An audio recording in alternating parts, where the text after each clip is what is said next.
Saudara-saudari, marilah kita mendengarkan renungan dengan judul "Apa yang membuat kita sulit menerima?"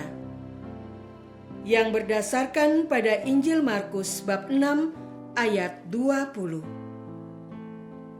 Sebab Herodes segan akan Yohanes karena ia tahu bahwa Yohanes adalah orang yang benar dan suci, jadi ia melindunginya.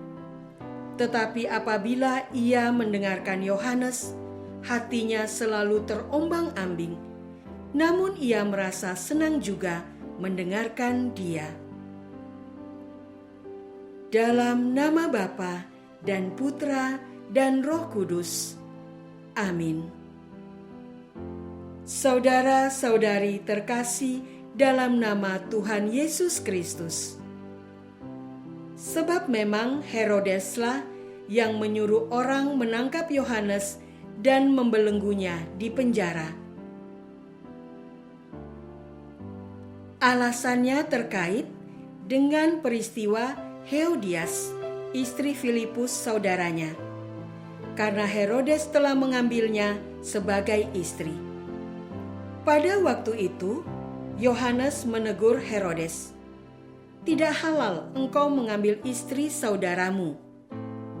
Teguran Yohanes kepada Herodes tersebut ternyata membuat Herodias menaruh dendam pada Yohanes, sampai bermaksud membunuhnya. Namun Herodias tidak dapat membunuh Yohanes sebab Herodes segan akan Yohanes. Herodes tahu bahwa Yohanes adalah orang yang benar dan suci, sehingga ia melindunginya. Tetapi apabila ia mendengarkan Yohanes, hatinya selalu terombang-ambing. Namun ia merasa senang juga mendengarkan dia. Saudara-saudari terkasih, akhirnya tiba juga kesempatan yang baik bagi Herodias, yaitu saat Herodes merayakan hari ulang tahunnya dengan mengadakan perjamuan untuk pembesar-pembesarnya, perwira-perwiranya, dan orang-orang yang terkemuka di Galilea. Dalam perayaan tersebut, anak perempuan Herodias tampil menari. Tariannya sangat menghibur Herodes beserta para tamunya. Raja Herodes pun berkata kepada anak gadisnya, "Mintalah daripadaku apa saja yang kau ingini, maka akan kuberikan kepadamu." Ia pun bersumpah, "Apa saja yang kau minta akan kuberikan kepadamu, sekalipun setengah dari kerajaanku." Anak ini lalu pergi dan bertanya kepada Herodias ibunya, "Apa yang harus kuminta?" Herodias menjawab, "Kepala Yohanes Pembaptis." Maka cepat-cepat ia pergi kepada raja dan menyampaikan permintaannya. Mendengar hal itu, sedihlah hati raja. Namun karena sumpahnya dan tamu-tamunya, ia pun menggenapinya. Raja segera memerintahkan seorang pengawal untuk melakukannya, lalu memberikan kepala Yohanes kepada anak gadisnya yang meneruskannya kepada sang ibu. Saudara-saudari terkasih, adalah seorang remaja yang menyukai hal-hal ideal terkait kebenaran. Ia juga sangat dekat dengan ayahnya.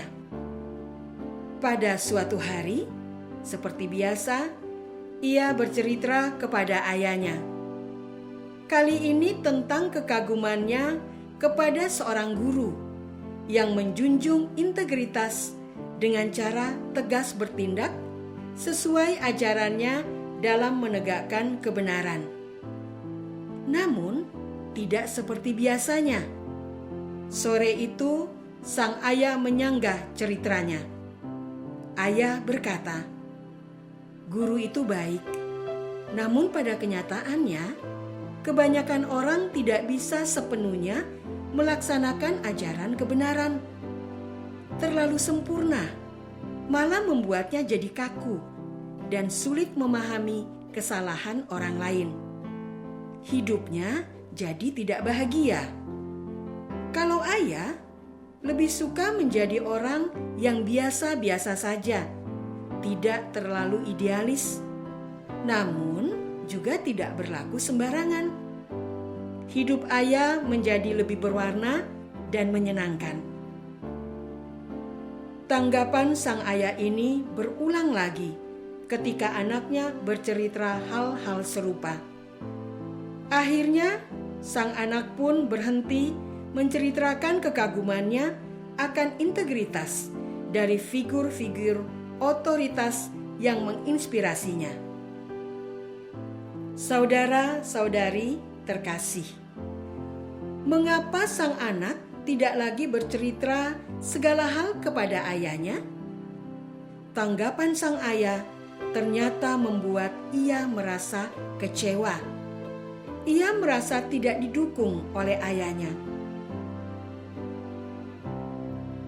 Ia lupa untuk bertanya lebih jauh mengenai latar belakang pengalaman ayah yang mendasari pertimbangan beliau tersebut.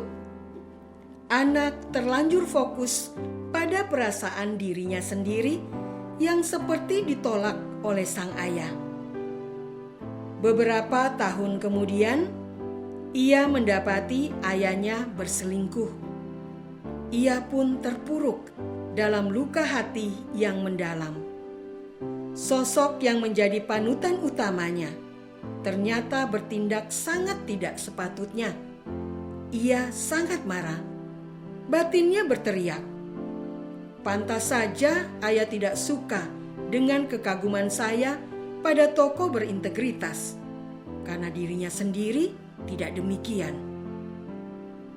Lagi-lagi, anak lupa memperhatikan inti pesan ayahnya mengenai sikap realistis dan tidak menggali lebih dalam latar belakang perilaku ayahnya yang berselingkuh. Ia terlanjur hanyut dalam arus kekecewaan dan amarahnya sendiri. Bila kita telusuri, sang ayah juga fokus pada pendiriannya sendiri. Sama halnya seperti Herodes, putrinya, dan setiap kita yang terpenjara dalam ego. Apa yang membuat kita sulit menerima? Bukankah terpaku pada pikiran, perasaan, keinginan, dan ego sendirilah yang membuat kita menolak rahmat kejadian? Marilah kita berdoa.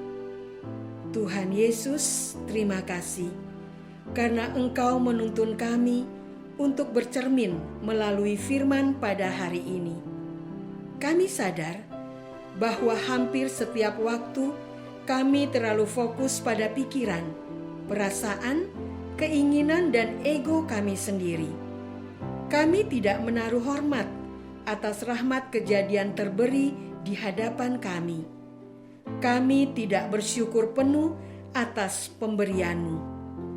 Terima kasih Yesus, Kau buka pintu penjara hati kami. Amin. Semoga kita semua selalu dinaungi dan dibimbing oleh berkat Allah yang Maha Kuasa, Bapa dan Putra dan Roh Kudus. Amin.